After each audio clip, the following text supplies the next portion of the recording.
예, 안녕하세요. 법인세법 교수 유명산입니다. 오랫동안 중간고사를 보시고 또 그리고 한동안 연휴도 끼어 있어서 오랜만에 강의를 올려드리는 것 같습니다. 앞으로는 기말고사까지 계속 진행될 예정이고요. 그리고 여러분들 그 기말고사에 대해서 안내를 해드렸는데 관련된 부분 꼭 확인해 주시기 바랍니다. 입금에 대한 부분을 계속 진행하고 있는데 저번 시간에 이어서 이번 시간에도 계속 이야기를 하도록 하겠습니다. 우리가 기본적으로 저번 시간에서 같이 얘기했던 부분이 이제 간주 입금 제도에 대해서 이야기를 했었습니다. 그래서 예제를 통해서 같이 설명을 드리고자 말씀을 드렸고 관련된 부분을 진행해 보도록 하겠습니다. 간주 입금이라는 개념부터 우리가 살펴볼 필요가 있는데 간주 입금에 대한 부분은 사실은 입금으로 간주한다는 의미를 갖고 있습니다. 그래서 이런 부분에 있어서 사실 우리가 그 법인세법을 계속 공부하면서 그 입금이란 개념은 결국엔 뭐라고 했어요? 기본적으로 순자산의 증가를 갖고 오는 것을 얘기를 했는데 간주 입금은 실질상 그 순자산의 증가를 가져오지는 않습니다.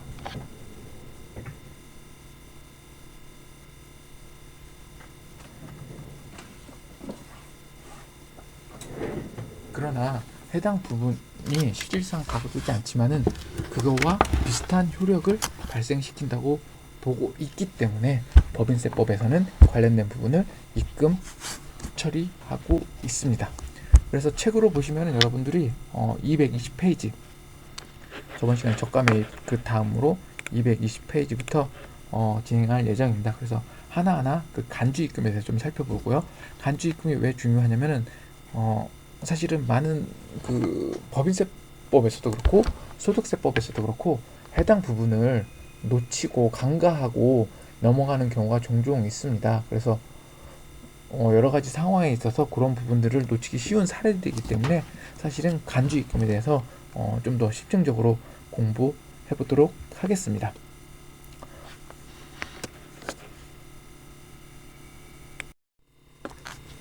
예, 간주 입금에 대해서 이야기를 하고 있는데요. 여러분 지금 녹음을 다 했다가 날라갔습니다. 녹음이 잘못해서 날라가서 지금 똑같은 걸 다시 녹음을 하고 있습니다.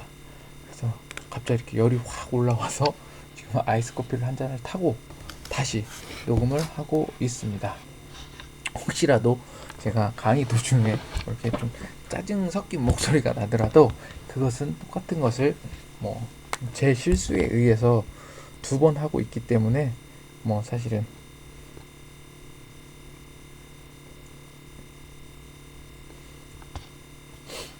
그런 거라고 생각해 주셨으면 좋겠습니다.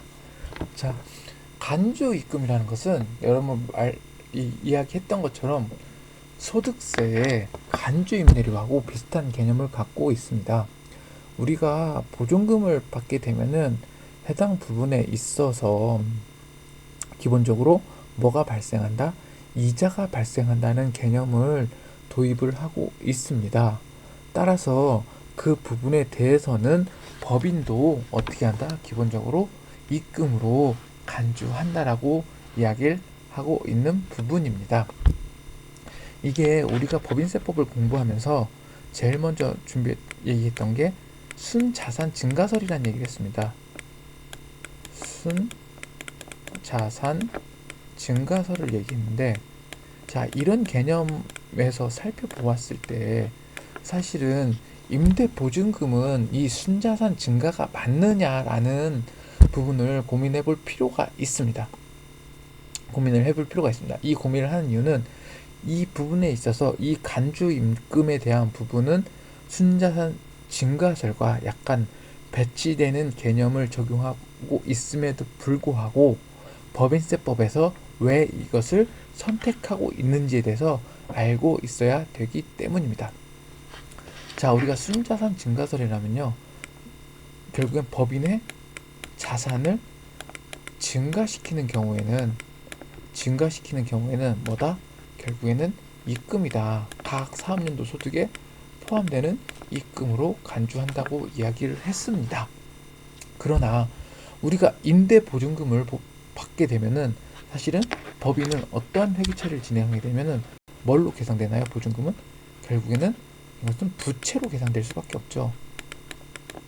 부채예요. 왜냐면 보증금이기 때문에 계약이 종료되면은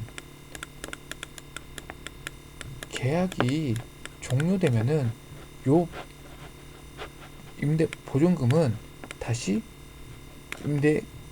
임차인에게 돌아가는 형태가 되죠. 그래서 임차인에게 일부의 돈을 일정 기간 동안 어떻게 한다? 내가 맡아주고 있는 개념이라고 볼 수 있습니다. 따라서 이런 부분을 봤을 때는 기본적으로 법인에서 회계 처리도 부채에 가 있고 현금은 들어왔지만 어쨌든 부채로 계상이 돼 있고 그 해당 부분이 법인의 어떠한 자산을 증가시키진 않는다라는 게 기본적인 개념으로 회계 처리가 되고 있습니다. 그러나 우리가 그렇지 않고 이러한 임대 보증금에 대해서는 임대료 감지입금을 받는 이유는 어떻게 보면 명확하게 책에 나와 있다고 볼 수 있습니다. 자, 우리가 기본적으로 부동산에서 받는 임대 소득, 부동산을 통해서 임대하고 받는 임대료는 명확하게 어떻게 한다? 입금에 산입합니다. 왜? 우리가 순자산 증가세에 입각해서 정확하게 입금이죠. 그러나 전세금, 보증금은 제가 설명드린 것처럼 어떻게 돼요? 부채입니다. 부채이기 때문에 입금이 될 수 없습니다. 그러나 여기서 우리가 주목하는 것은 실제로 임대 보증금에서 주목하는 것은 이 받은 보증금에 대한 뭘 얘기하고 있냐면은 운용 수익을 얘기하고 있습니다. 운용 수익을 얘기하고 있습니다. 즉 이거를 어떤 형태로든 약간 뭐 5천만 원이면 5천만 원, 1억이면 1억 이 돈을 받았을 때 우리가 과연 그냥 부채로 계산하고 그 돈을 가만히 두냐는 거죠. 어떻게든 법인에서는 이것을 운용할 거라는 전제를 하고 있다는 겁니다. 따라서 이것을 운용을 하지 않더라도 결국에는 운영이라고 간주하겠다는 것이 법인세법의 입장입니다. 따라서 그런 부분을 결국엔 어떻게 한다? 최소한 정기예금 이자에 상당하는 금액을 뭘로 본다? 입금에 산입한다는 얘기입니다. 왜냐면은 이런 운영 수익을 받은 경우에는 결국에는 수익이 발생한다. 자, 그러면은 이런 질문을 할 수 있습니다. 어떤 질문을 할 수 있냐? 나는 이것을 운용하지 않고 기본적으로 내가 갖고 있던 부채를 잠깐 상환했다. 그러면은 이 자체를 운용 수익이냐? 그냥 단순하게 이자를 낸 거지 않느냐? 근데 이렇게 질문을 하는 경우가 있어요. 그러나 기본적으로 자금에 대한 운용은 부채에 대한 이자 비용을 안 내는 것도 어떻게 되면 운용 수익이라고 볼 수 있는 거죠. 결국은 약간 이런 개념이 들어가 있는 겁니다. 우리가 채무를 면제받았습니다. 그래서 채무 면제 이익은 기본적으로 우리가 입금에 해당된다고 이야기를 했습니다.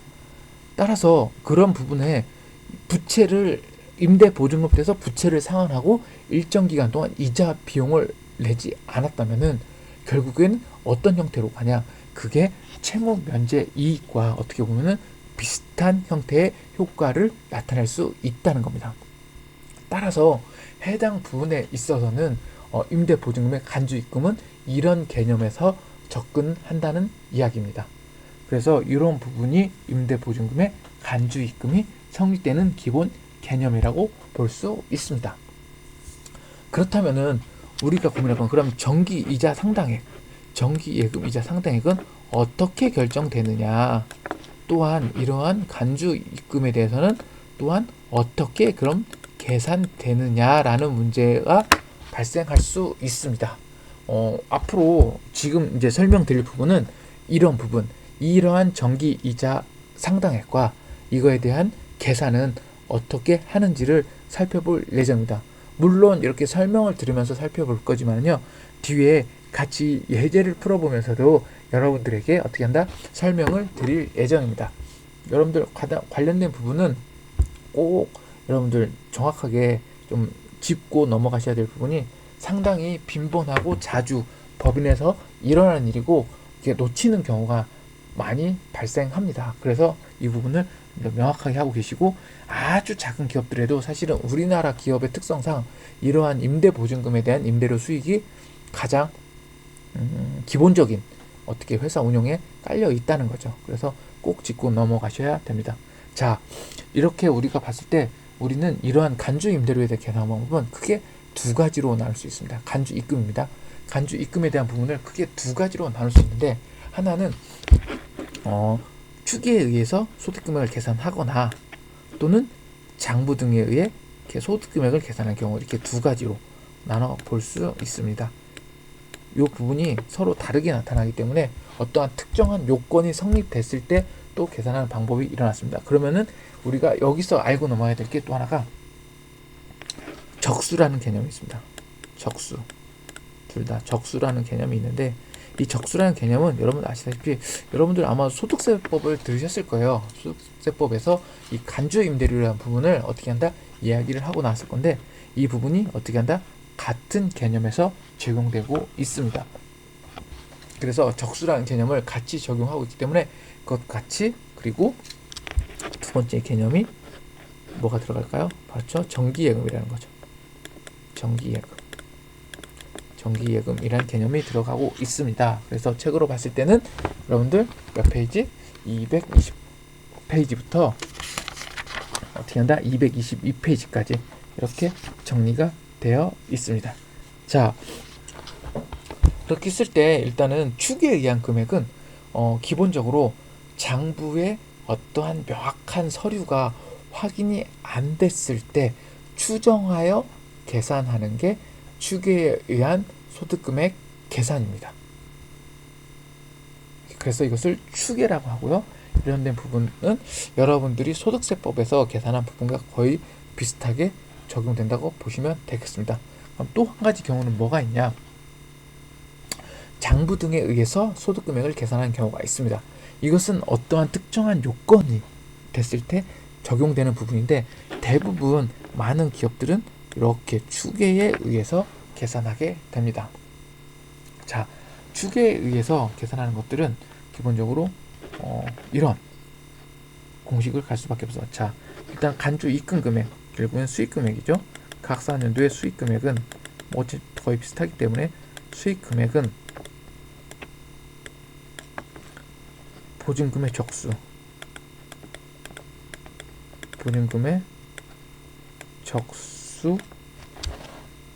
곱하기 1화를 하게 되죠. 그래서 365분의 보증금이 내역 1 곱하기 어떻게 돼요? 기본적으로 이자율이 들어가겠죠. 이렇게 되면은 우리가 이만큼에 대해서 이자 수익이 발생한다라고 이야기를 하고 있습니다. 자, 그렇다면은 우리가 여기서 살펴볼 거는 뭐죠? 바로 적수의 개념입니다. 적수는 어떤 개념을 갖고 있는지 살펴볼 필요가 있죠. 그래서 적수라 하면은 기본적으로 이 보증금의 수치를 일정 기간 단위로 이렇게 합산한 것을 얘기하는 거죠. 그러니까 결국엔 이거를 사업 종료일까지 매일 점세금, 임대보증금을 합산한 거죠. 그래서 이 부분을 나누어 준 겁니다. 그래서 어떻게 정확하게 말하면 약간 일할 계산 하게 되는 거죠. 보증금의 자체가 일할 계산돼서 이거를 정기 예금 이자율로 만들어내는 것입니다. 그래서 기본적으로 이거 일할 계산하기 때문에 6년 있으면 365일, 366일, 6년이 없으면 365일로 나누어서 연평균, 그러니까 다 일일 보증금을 다 더한 다음에 예를 들자면은 100원 플러스 100원 플러스 100원 플러스 110원 플러스 110원 플러스 나누기 365분의 1을 해서 어떻게 된다? 기본적으로 연평균 전세금을 만들어냅니다. 그래서 연평균 전세금을 평균화시키는 거죠. 평균화시키고 여기에 어떻게 정기매금 이자율을 곱해서 나타낸 것들을 어떻게 한다? 기본적으로 적수라고 얘기를 합니다. 이러한 적수의 개념을 적용해서 계산을 하고, 그럼 정기예금 이자율은 어떻게 되느냐? 이 정기예금 이자율은 여러분 소득세법 같이 이것들은 정부에서 어떻게 한다? 고시합니다. 고시를 합니다. 그래서 올해 2020년도에는 2.8%로 고시됐습니다. 그래서 기재부령으로 고시돼서 정기예금 이자율을 곱해서 구매가 되는데, 쉽게 예를 들면은 여러분들이 적수를 계산할 때 자, 보시면은 계약 기간에 변동이 있을 수 있고 이자율에 변동이 있을 수 있습니다. 그래서 이게 1기, 2기, 3기로 이루어졌을 때 계약이 이렇게 이루어지고 이렇게 이루어졌다는 거죠. 이렇게. 그러면은 사업연도 계산 기간은 요 시점에서 계산을 할 때는 우리가 이자율이 여기는 1.8%가 되겠고 여기는 전년도 이자율이 되겠죠. 그래서 보증금이 변동이 생겼다면은 보증금이 계산된 평균 이자율이 변동이 되겠죠. 그쵸? 보증금 여기서 뭐 증가를 했어요. 그럼 요만큼 계산하고 요만큼 계산 서로 달라지기 때문에 이 적수를 계산하는 이유가 된다고 볼 수 있습니다. 또한 이자율이 1.8%고 여기가 뭐 2.3%라면은 요렇게는 1.3%, 이렇게는 1.8%를 정기 이자율을 고쳐서 어떻게 한다? 기본적으로 계산을 한다. 그래서 이러한 부분들이 매년 정기계금 이자율을 고시율을 확인하고 간주 입금을 계산해야 됩니다. 그래서 2020년도 이후에 그 정권은 2020년도 이후에 개시하는 사업연도는 어떻게 한다? 1.8%에 대한 뭘 적용한다? 간주 입금 임대료에 대한 정기예금 이자를 계산을 한다라고 얘기하면 되겠습니다. 자, 저희가 두 번째는 뭐라고 했어요? 장부 등에서 소득금액을 계산하는 경우를 얘기했습니다. 이것은 특정한 조건이 있습니다. 첫 번째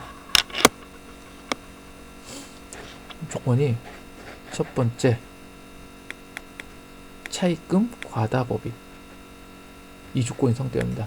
두 번째, 부동산 임대업을 주업으로 하는 이 형태가 되는 거죠. 그래서 또 하나가 되겠습니다. 그리고 이렇게 두 가지가 있는 거죠. 그래서 이 두 가지 조건이 만족하는 회사의 장부 등에 의해서 소득금액을 계산하는 경우에는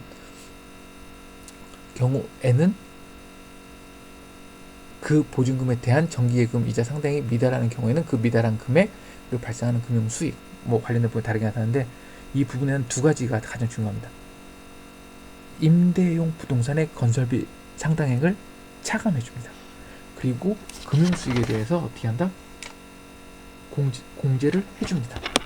그래서 관련된 부분을 임대용 보증금 계산할 때 적수를 포함하지 않고 있습니다.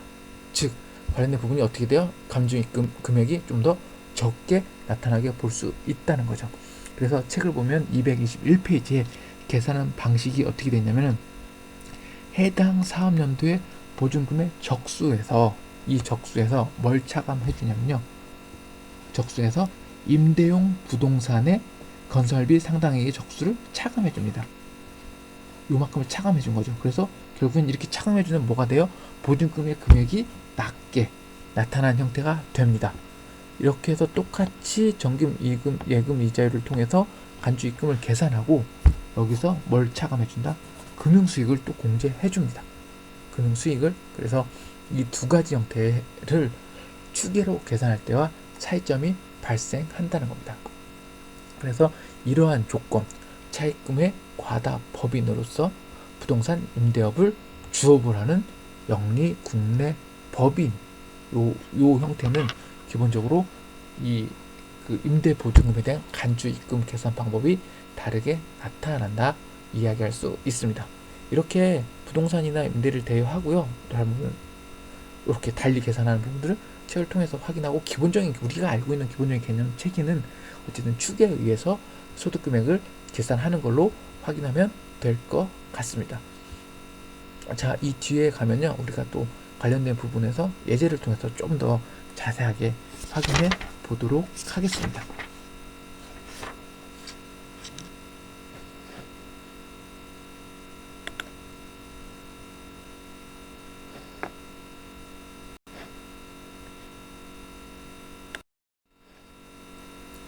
자, 그래서 이제 임대 보증금에 대한 간주 입금을 요약해 보면은 크게 두 가지로 나타날 수 있습니다. 첫 번째, 두 번째, 그리고 대상 법인은 어떤 건지, 어떤 자산을 갖고 하는지, 아까 얘기했던 건설비 상당액을 어떻게 평가하는지, 그리고 금융수익은 어떻게 적용되는지가 주요 이슈 사항이라고 볼 수 있습니다. 기본적으로 추계에 의한 경우, 그러니까 추정하여 계산한 경우에는 적용 대상 법인이 어떻게 한다? 별도의 제한이 없습니다. 별도의 제한이 없이 관련된 부분을 어떻게 한다? 축에 의해서 계산할 수 있습니다. 또한 적용 대상의 법인은 어떻게 냐? 적용 대상은 결국엔 뭐야? 보증금을 어쨌든 보증금이란 개념을 도입한 모든 자산에 대해서는 뭐냐면 축에 의하여 간주입금을 계산해야 된다는 겁니다. 또한 임대형 부동산에 대한 건설비 상당액은 여기서는 별도를 공제하지 않고 있고요. 또 임대사업에서 발생한 금융수익도 별도로 공제하지 않고 있어 그냥 추계에 의해서 계산한 금액 자체가 어떻게 한다? 간주입금으로 적용됩니다. 그러나 우리가 앞에 설명드린 것처럼 장부 등에 의해서 소득금액을 계산하는 경우에는 어떻게 처리되느냐? 자, 기본적으로 대상 법인은 어떻게 해요? 제한이 걸리죠. 두 가지의 전제조건이 있다고 얘기를 했습니다.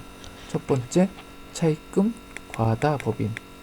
두 번째, 부동산 임대업을 주업을 하는 국내 영리 내국 법인에 한해서만 장부 등에 의해서 소득금액을 계산할 수 있습니다.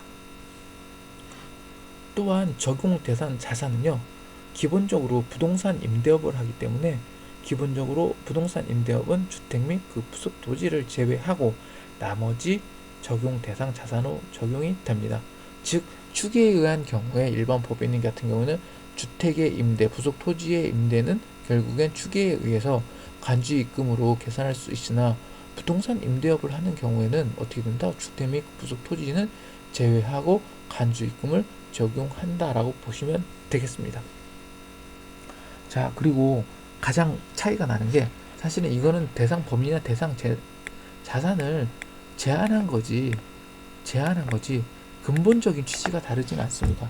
그러나 이런 제한을 했을 때 기본적으로 여기서는 건설비, 이 부동산에 대한 건설비 상당액은 어떻게 한다? 간주입금에서 제외를 해준다. 그리고 임대사업에서 발생한 금융수익도 공제를 해줌으로써 어떻게 한다? 간주입금 금액의 산출 방식이 서로 다르게 나타남을 보실 수 있습니다.